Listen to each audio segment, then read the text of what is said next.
और लोकसभा चुनाव से पहले पूर्व मुख्यमंत्री भूपेश बघेल के खिलाफ में महादेव बुक सट्टा ऐप के मामले में ईओडब्ल्यू ने प्राथमिकी दर्ज की है। इसमें 19 लोगों को नामजद और अन्य को अज्ञात आरोपी बनाया गया है। इसके अलावा इसमें महादेव ऐप के प्रमोटर्स सौरभ चंद्राकर, रवि उप्पल और शुभम सोनी समेत कई अज्ञात पुलिस अधिकारियों और कारोबारियों के नाम भी शामिल है।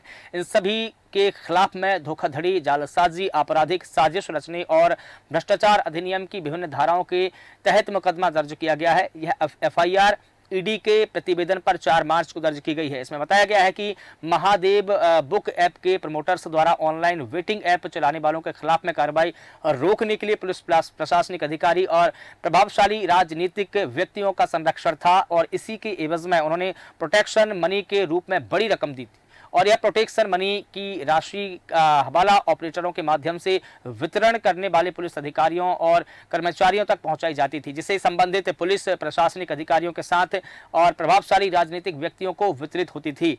विभिन्न पुलिस प्रशासनिक अधिकारी और प्रभावशाली राजनीतिक व्यक्तियों द्वारा अपने पद का दुरुपयोग करते हुए प्रोटेक्शन मनी के रूप में अवैध आर्थिक लाभ प्राप्त करते हुए अवैध संपत्ति अर्जित की गई है। तो इस पूरे मामले में भूपेश बघेल के खिलाफ में मामला दर्ज हुआ है और इस पूरी खबर पर अधिक जानकारी देने के लिए हमारे साथ में हमारे एडिटर इन चीफ जय श्रीवास्तव सर जुड़ गए हैं। सर, जैसा कि अब लोकसभा चुनाव पूरे देश भर में देखा जा रहा है और इससे पहले भूपेश बघेल पर इस प्रकार की प्राथमिकी दर्ज करना क्या एक राजनीतिक हिस्सा है या इसके पीछे वाकई भ्रष्टाचार का मामला है?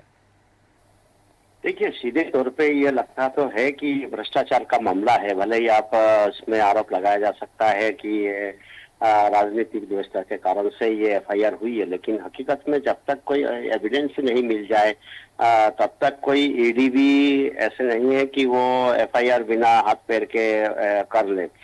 मुझे लगता है कि जो महादेव ऐप है ये बहुत बड़ा मामला है और इसमें बहुत स्पष्ट रूप से जो आरोपी है उन्होंने कई बार वीडियो जारी करके, कई बार लिखित में और उसके बाद गिरफ्तार होने के बाद ईडी के समक्ष जो बयान दिया है वो बड़ा आश्चर्यजनक है। वो ये बयान में ये बार बार अपने वीडियो भी सभी ने देखा होगा कि बोल रहे हैं कि सरकार ने, मतलब भूपेश बघेल ने ही उनको प्लांट किया था कि आप जाके इसको बड़े पैमाने पे करो। सरकार मध्य प्रदेश, छत्तीसगढ़ में सरकार आपके साथ है और यही कारण है कि छत्तीसगढ़ में ये पनपता रहा, लेकिन सरकार किसी प्रकार से कोई हस्तक्षेप नहीं की। अधिकतर अधिकारियों को ये मालूम था कि इसमें भूपेश बघेल के इन्वॉल्वमेंट है। इस कारण से शायद ये नजरों में नहीं आए। लेकिन एक बात जो मैं बताना चाहूंगा कि एफआईआर में जब तक सबके बयान, सबके डॉक्यूमेंट्री एविडेंस सबको ईडी को नहीं मिल गया हो तब तक इन्होंने एफआईआर नहीं की है। जहां तक एक आरोप है कि बयान तो ईडी के कब्जे में होने के बाद किसी भी स्थिति में या किसी भी प्रकार का बयान दिलाया जा सकता है, लेकिन एविडेंस क्रिएट नहीं किया जा सकता है। एक बयान के आधार पर जब एविडेंस मिल जाता है तभी किसी के खिलाफ एफआईआर दर्ज की जाती है। और भूपेश बघेल जैसे पूर्व मुख्यमंत्री, बड़े नेता के खिलाफ यदि कोई एफआईआर की है तो निश्चित रूप से ऐसे ही हवाई बातों पे या अंदाज से कोई एफआईआर नहीं हुई है, ये सुनिश्चित है। तो अब ये देखना ये है कि ये इनको भी क्या गिरफ्तार किया जाता है या आमतौर पे पॉलिटिशियंस के ऊपर जब एफआईआर होती है तब वो लोकसभा या विधानसभा अगर चुनाव है तो उसका इंतजार किया जाता है, उसके बाद ही गिरफ्तार करते हैं। अब ये देखने योग्य होगा कि भूपेश बघेल को गिरफ्तार करते हैं या नहीं। जी बिल्कुल सर, जैसा कि जब ये महादेव सट्टा ऐप का जब मामला उठा था तो इससे पहले जब उनकी सरकार थी तब भी ये मामला उठा था और जब जब बीजेपी में विपक्ष में थी तब उन्होंने इस बात का जिक्र किया था और मामला उठाया था। तो उन्होंने ये कहा था विधानसभा चुनाव के दौरान में कि हम इस पूरे मामले को लेकर के कार्रवाई करेंगे और अब उन पर कार्रवाई हुई है। तो ये बीजेपी की रणनीति बताया जा रहा है, क्योंकि बीजेपी ने पहले ही ये कहा था कि महादेव सट्टा ऐप में भूपेश बघेल या उनके सहयोगी और अधिकारी कर्मचारियों का हाथ है। नहीं, ऐसा नहीं हो सकता है कि इसमें कुछ बीजेपी ने कोई साजिश रची हो। क्या किसी के खिलाफ यदि साजिश रचते भी है तो उनके खिलाफ अगर एविडेंस नहीं हो तो उनके खिलाफ एफआईआर करना मुश्किल होता है या उनको बचना मुश्किल होता है। अभी ये देखा जा रहा है कि भूपेश बघेल जो है निश्चित रूप से इसमें फंसते हुए नजर आ रहे हैं। इसके पीछे कारण ये है कि 108 करोड़ रुपए का मामला है और जिस प्रकार से जिनके माध्यम से अभियुक्त ने 500 करोड़ रुपए के जो है वो इनको भुगतान किया है बैकडोर, वो बड़ा चौंकाने वाला है। इसका एविडेंस मिलने के ऊपर ही ये एफआईआर हुई है। नहीं अगर ऐसा होता कि एफआईआर अंदाज से किया जाता या हवाई मुद्दों पर किया जाता तो अभी तक कब की एफआईआर हो चुकी होती, भूपेश बघेल कब के गिरफ्तार हो चुके होते। लेकिन ये जो कि एविडेंस की तलाश में लगे रहे, एविडेंस जब हाथ लगी तभी जाके पुख्ता एविडेंस के आधार पर ही एफआईआर की गई होगी। अब सवाल ये उठता है कि एफआईआर तो हो गई है, इसमें गिरफ्तार कब होते हैं ये देखने योग्य होगा। और जिन धाराओं में इनके खिलाफ एफआईआर की गई है बड़ा गंभीर धारा है, उसमें इनको परेशानी तो आएगी। अब महादेव ऐप के संचालकों के जो बयान है, बयान में भले ही भूपेश बघेल का नाम हो, साथ में क्या एविडेंस उन्होंने प्रस्तुत किया है भूपेश बघेल के साथ के संबंध का, तो वो देखने योग्य होगा। उसके बाद ही पता चलेगा कि भूपेश बघेल को कितनी परेशानी होगी।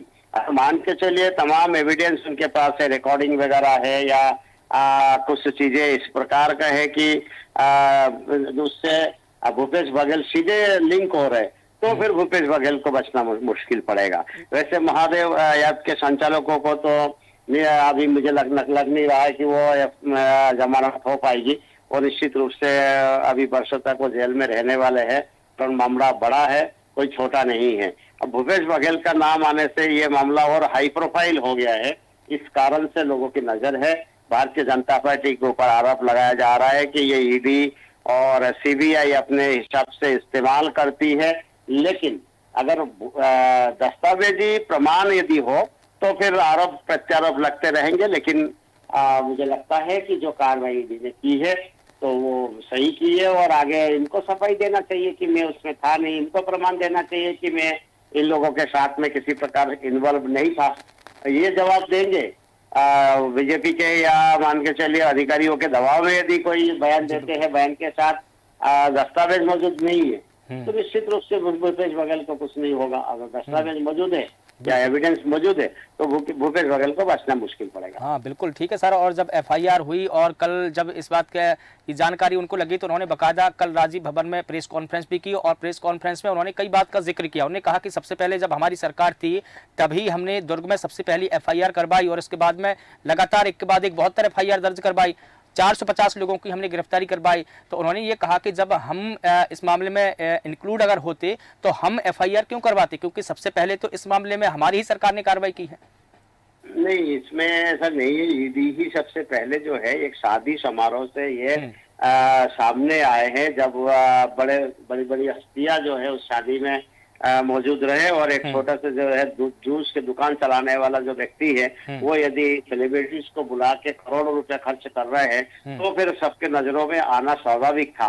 जब एक शादी में बड़े पैमानों पे मुंबई से या दूसरे जगह से सेलिब्रिटीज को बुलाया गया, अरबों रुपए खर्चा की गई, तब जाके ये नजर में आए और ईडी के चक्कर में फंसे। इसमें ये कहना गलत होगा कि भूपेश बघेल ने इसको मामले को उजागर किया। और ये जब दुबई में था जो इसका मुख्य आरोपी है, तब वो दुबई से एक वीडियो जारी करके इसका खुलासा किया था। उस पर भी जो है जांच हुई है, उसके क्या क्या प्रमाण मिले ये अभी पब्लिक में नहीं है, लेकिन ईडी के पास तो है। तो इसीलिए जो है भूपेश बघेल कल प्रेस कॉन्फ्रेंस करके अब जनता के सामने पेश जरूर हुई है, सफाई देने की कोशिश की है। और हर नेता को यह करना चाहिए कि अगर एक पक्ष जा रहा है कि भूपेश बघेल के खिलाफ एफआईआर हो गई है और ये महादेव ऐप में संचालन में मिले हुए थे, तो निश्चित रूप से जो है इनके खिलाफ कार्रवाई होने चाहिए। और भूपेश बघेल को प्रेस कॉन्फ्रेंस पे जनता के सामने ये रखना जरूरी था कि जो आरोप लगाए जा रहे थे उसमें भूपेश बघेल की इन्वॉल्वमेंट कितनी है। तो भूपेश बघेल उसने वही किया कि एक पूर्व मुख्यमंत्री होने के नाते जितना उनको करना चाहिए था, प्रेस कॉन्फ्रेंस के सामने आके, पत्रकारों के सामने आके उन्होंने सफाई पेश की। इसमें कोई नई बात नहीं। अब ये इन्वेस्टिगेशन के विषय है, इन्वेस्टिगेशन का विषय इसीलिए है क्योंकि अब एफआईआर हो चुकी है। जो इन्वेस्टिगेशन एफआईआर से पहले की जाती है वो हो चुका है, इसीलिए जो है अब केवल गिरफ्तारी या जमानत या बाकी एविडेंस जुटाने अभी जरूरी है। उसके बाद ही कोई बड़ी कार्रवाई होगी। जी जी बिल्कुल सर, चूंकि अब ये बड़ा मामला, हाई प्रोफाइल मामला हो चुका है और कल भी उन्होंने एक प्रेस कॉन्फ्रेंस की। उन्होंने कहा कि इसमें दबाव पूर्वक और राजनीतिक संरक्षण के चलते मेरा नाम डाला गया है। अब इसमें कितनी सच्चाई है ये तो देखना होगा।